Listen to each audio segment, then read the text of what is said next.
இயற்கை எழில் கொஞ்சம் நீலகிரி மாவட்டத்தின் ஊட்டி, குன்னூர் உள்ளிட்ட நகர்ப்பகுதியானது கான்கிரீட் காடுகளாக உருமாறி போயுள்ளது. போதாத குறைக்கு தற்போது தேயிலை தோட்டங்களை ஜேசிபி இயந்திரங்கள் மூலம் அழித்து அவற்றிலும் சட்டவிரோதமாக ரிசார்ட்டுகள் அமைக்க கட்டுமான பணிகள் நடந்து வருகின்றன.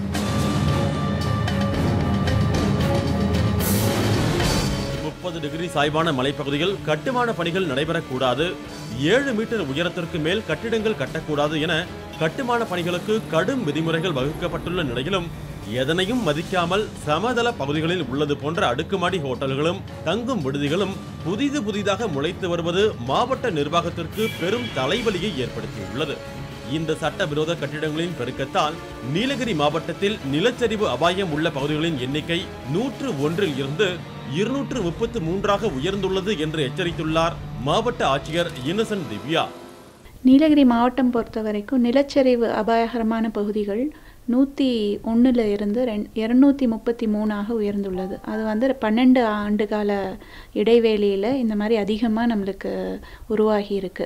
அதனால் இந்த பில்டிங்ஸ் கன்ஸ்ட்ரக்ஷன் பொறுத்த வரைக்கும் நிலச்சரிவு இருக்கிற பகுதிகளில் பில்டிங்ஸ் கன்ஸ்ட்ரக்ஷனையை வந்து ஸ்டாப் பண்ணுறதுக்கும் அதை வந்து நம்ம ஒரு ஒழுங்குமுறைப்படுத்துறதுக்காகவும் மாவட்ட அளவில் 3 துறைகள் கொண்ட ஒரு கமிட்டி வந்து உருவாக்கியிருக்கிறோம். அதில் வந்து வனத்துறை, அக்ரி என்ஜினியரிங், அப்புறம் மைன்ஸ் 3 துறைகளும் வந்து சேர்ந்து உருவாக்கப்பட்ட இந்த கமிட்டியில் எல்லா திட்ட அனுமதிகளும் இந்த கமிட்டி மூலமாக வந்து 3 துறை அலுவலர்களும் போய் அந்த இடத்துக்கு சென்று ஆய்வு செஞ்சு அதுக்கப்புறம் தான் வந்து இந்த பிளானிங் பர்மிஷன் வழங்குகிறோம்.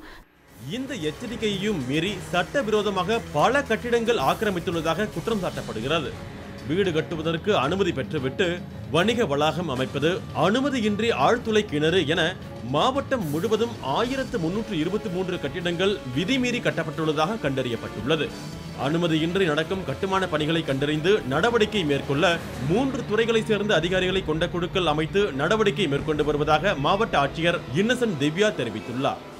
ஆனால் இதை வந்து மீறி நிறைய பேர் வந்து இன்னும் கன்ஸ்ட்ரக்ஷன் நடந்துட்டு இருக்கிற இடத்துலலாம் கடுமையான நடவடிக்கையில் மாவட்ட நிர்வாகம் கண்டிப்பாக இறங்கும். ஏன்னா இதில் வந்து நிலச்சரிவு அபாயகரம்ன்றது வந்து ஜிஎஸ்ஐ மூலமாகவும் நீலகிரியில் அதிகமான இன்னும் 233க்கும் அதிகமான பகுதிகள் இருக்கிறதா கண்டறியப்பட்டது. அதனால் இது வந்து லைஃப் அண்ட் ப்ராப்பர்ட்டிக்கு டேமேஜ் உண்டாக்குற எந்த செயலையும் மக்கள் வந்து ஈடுபடும் போது நம்ம கடுமையாக நடவடிக்கை எடுப்போம்.